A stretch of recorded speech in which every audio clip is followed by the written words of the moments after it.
তোমরা সবাই কেমন আছো? আশা করি ভালো আছো, সুস্থ আছো। তো আমিও ভীষণ ভালো আছি। মৌসুমি অফিসিয়াল চ্যানেলে তোমাদের সবাইকে জানাই স্বাগত জানিয়ে চলে এলাম দুপুরে রান্না শেয়ার করতে। তো দেখো লাউটা কাটতে পারছি না, এতটা বাবা বটি বেগে যাচ্ছে লাউ কাটতে গিয়ে। তো দেখো না, বাড়ির লাউ তো শেষ আর হয় না, কত খাওয়া যায় লাউ। কচি আছে, এখন দানা হয়নি লাউগুলো। দেখো তো বাড়ির জিনিস তো খেতে ভীষণ স্বাদ লাগে, কেন এটা বিনা সারে। আর রান্না করবো আজকে কী কী দেখো, এই যে গাঁটি কচু কেটে নিয়েছি, দেখো গাঁটি কচু কেটে ভিজিয়ে রেখেছি। গাঁটি কচু দিয়ে আলু দিয়ে করব, বেশি আলু দেবো না, পিস আলু দেবো, কারণ কচুটা অনেকটাই তো, ওই জন্য অল্প করে আলু দেবো। সবজি কাটতে কাটতে সব ছড়িয়ে ছিটিয়ে নিয়ে বসেছি আমি সবজি কাটতে।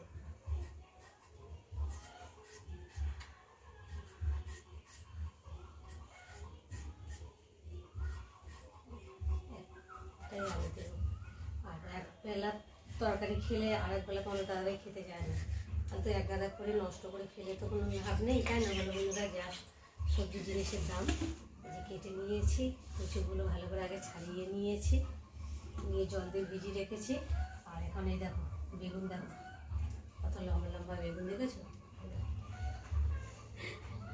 বাইরে গেছিলাম আজকে একটু, তো নিয়ে এসেছি একটু বাজার করে বেগুন, তো একটু নিম বেগুন এই গরমের সময় খেতে ভালো লাগে, বা একটু শুক্তো টুক্তো দিলে ভাজা ভাজা করলে খেতে ভালো লাগে।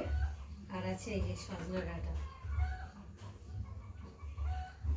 আর রান্না হবে আজকে তোমাদের দেখাচ্ছি, এই যে গাঁটি কচু আলু দিয়ে হবে, রুই মাছ না, সরি তেলাপিয়া মাছের ঝোল হবে, গাঁটি কচু দিয়ে আর আলু দিয়ে তেলাপিয়া মাছের ঝোল। আর এখানটা রয়েছে দেখো দেশি মুরগির ডিম, তো নিয়ে এসেছে তোমাদের দাদা ভাই খাওয়ার জন্যে। তো ডিমটা রান্না হবে না, পরে করবো। আর এই দেখো এখানে রয়েছে চিংড়ি মাছ দিয়ে লাউ চিংড়ি হবে। হাফ লাউটা রান্না করবো আর হাফ রেখে দেবো, এদিকে ভাত বসিয়েছি। তো বন্ধুরা দেখো আমি মাছগুলোকে ভেজে নিয়েছি, আর মাছ ভাজার তেল রয়েছে, তো সেই মাছ ভাজার মধ্যে আমি তরকারিটাকে বসাবো। তো প্রথমেই দেবো গোটা জিরেটা একটু ভালো করে ভেজে নেব।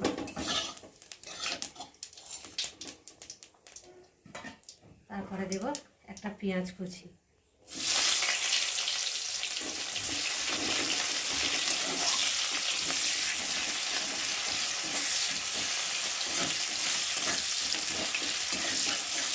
পেঁয়াজটা একটু ভালো করে ভেজে নেব। পেঁয়াজটা এত হালকাভাবে ভাজা হয়ে গেছে, আর এখন এই যে কেটে রাখা কচু আর আলু দিয়ে ভালো করে কষিয়ে নেব। আর কটা দিয়েছি, 3টে কাঁচা লঙ্কা। তো চলো আমি এখন কচু আলুটা দিয়ে ভেজে নিই।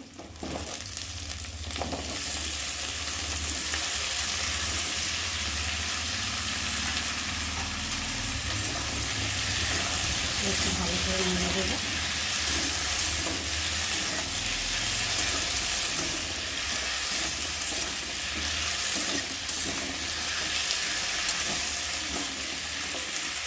পেঁয়াজ একটু ঢাকা দিয়ে দেখো বন্ধুরা, কচু আলুটা ভালোভাবে ভাজা হয়ে গেছে, দেখো একটু কালারটা চেঞ্জ মতো হয়ে গেছে। আর এখন আমি দিয়ে দেবো লঙ্কার গুঁড়ো, হলুদ আর তার মতো নুন, আর দেবো জিরে বাটা আর আদা বাটা দিয়ে ভালো করে কষিয়ে নেব। যত কষাবে তত তরকারি টেস্টি হবে।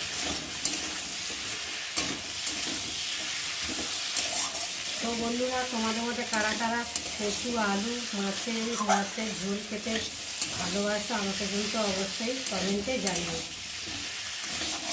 কচু এমন একটা জিনিস তো যাতে দেবে তাতেই খেতেই ভালো লাগে।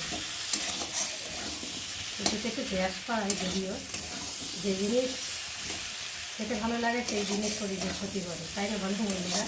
যাই হোক, গ্যাস হোক যাই হোক, তবু আমরা খাবো।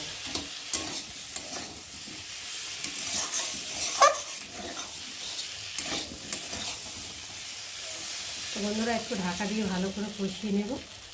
দেখো মশলাটা দিয়ে ভালোভাবে কষিয়ে নিয়েছি, আর মশলা ভালোভাবে ভাজা হয়ে গেছে। দেখতে পাচ্ছ কত সুন্দর কালারটা হয়েছে, লাল লাল। আর দেখে বুঝতে পারছে বেশ গন্ধটা বেশ খুব সুন্দর ছেড়েছে। আর এখন একটু ভালো করে একটু নিয়ে আর এখন আমি জল দিয়ে দেবো। তো কষাতে কষাতে দেখো ভুলে গেছে কচুটা খুব ভালো কচু।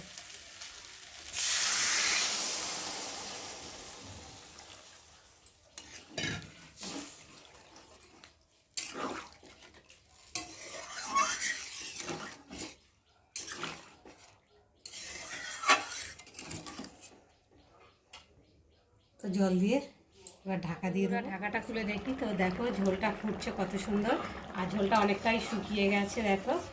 আর এখন দেখি কচুগুলো একদম মোমের মতো গলে গেছে। আর এখন আমি ভেজে রাখা মাছগুলোকে দিয়ে ভালো করে ফুটিয়ে নেব। একটু বাজারে গেছিলাম, ধনে পাতা নেবো, সে ধনে পাতার কথাই ভুলে গেছি। বাজারে গেলে গুলিয়ে যায় কোনটা নেব কোনটা না নেব, আর এমনি আমার মনটা ভীষণ ভোলা, একটা নিতে গিয়ে আরেকটা ভুলে যায়। তো মাছটা দিয়েছে, আর একটু ঢাকা দিয়ে ফুটিয়ে নেব। চলো বন্ধুরা, দেখো মাছটাকে ভালো করে ফুটিয়ে নিলাম, আর দেখো কত সুন্দর লাগছে দেখতে, আর গন্ধটা খুব সুন্দর ছেড়েছে, খেতেও নিশ্চয়ই খুব ভালো হয়েছে। তো দেখো তরকারিটা একদম মাখা মাখা হয়েছে, আর কচুগুলো এত গলে গেছে, একটু নাড়লেই ঘেটে যাচ্ছে। তো বন্ধুরা, আজকে আমার এই রেসিপি জ্যান্ত মাছের রেসিপি কচু আলু দিয়ে কেমন লাগলো তোমরা কিন্তু অবশ্যই কমেন্ট করবে। আর ভালো লাগলে লাইক কমেন্ট শেয়ার করো, আর আমার চ্যানেলে যদি নতুন হয়ে থাকো চ্যানেলটাকে সাবস্ক্রাইব করো। তো চলো আমি এখন ঢালতে থাকি, আর তোমরা সবাই আমার চ্যানেলটাকে সাবস্ক্রাইব করতে থাকো।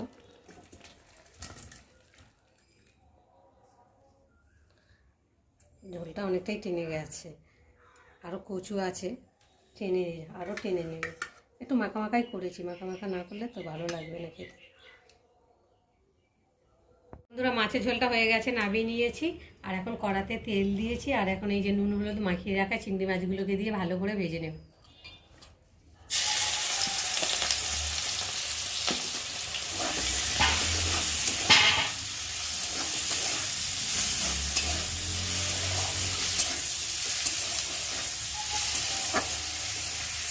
আর এই দেখো ঝিরি ঝিরি করে লাউ কেটে নিয়েছি, লাউ চিংড়ি করবো।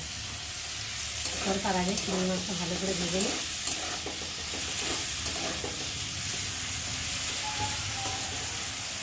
বন্ধুরা, দেখো চিংড়ি মাছগুলো ভাজা হয়ে গেছে, আর একটা সাইড করে দিয়েছি, আর তেল দিয়েছি। দেখো তেলটা একটু গরম হয়ে গেছে, আর এখন আমি ফোড়নে দেবো তেজপাতা, আর দেবো গোটা জিরে দিয়ে জিরেটা একটু ভালো করে ভেজে নেব, তেজপাতা আর জিরেটা।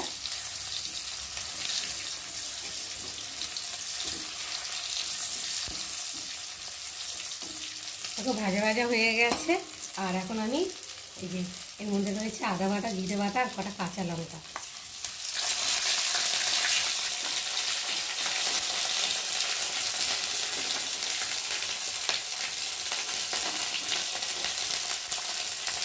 দেবো হলুদ গুঁড়ো,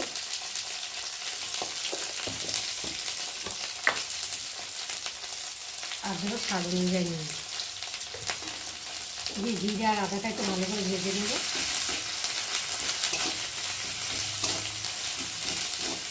যতক্ষণ না জিরে আর আদা থেকে একটু কাঁচা গন্ধটা যতক্ষণ না যাবে ততক্ষণ একটু কষিয়ে নেব। তো দেখো ভাজা ভাজা হয়ে গেছে, আর এখন আমি চিংড়ি মাছগুলোকে সাইড থেকে লাগিয়ে একসাথে মশলার সাথে কষিয়ে নেব।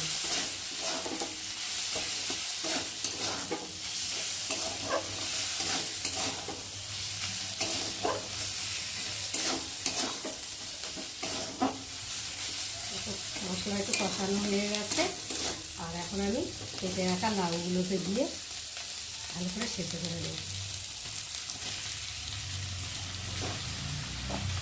এই অল্প করে দিয়ে একটু নেড়ে দিই, নাহলে একসাথে সব দিলে তো নাড়া যাবে না, তলা হলে দিয়ে যেতে পারে।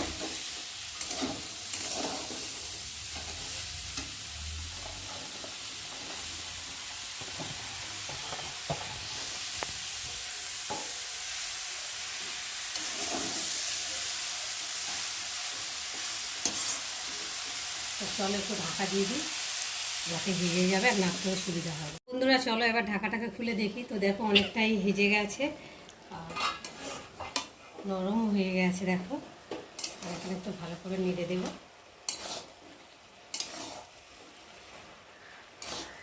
আর এই লাউটা থেকে তো বেশি জল ওঠে, এক একটা লাউ আছে মানে অতিরিক্ত জল ওঠে।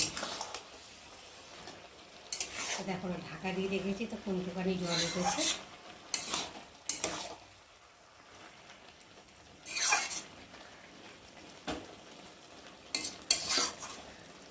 চলো আবার ঢাকা দিয়ে আবার ফুটিয়ে দিই।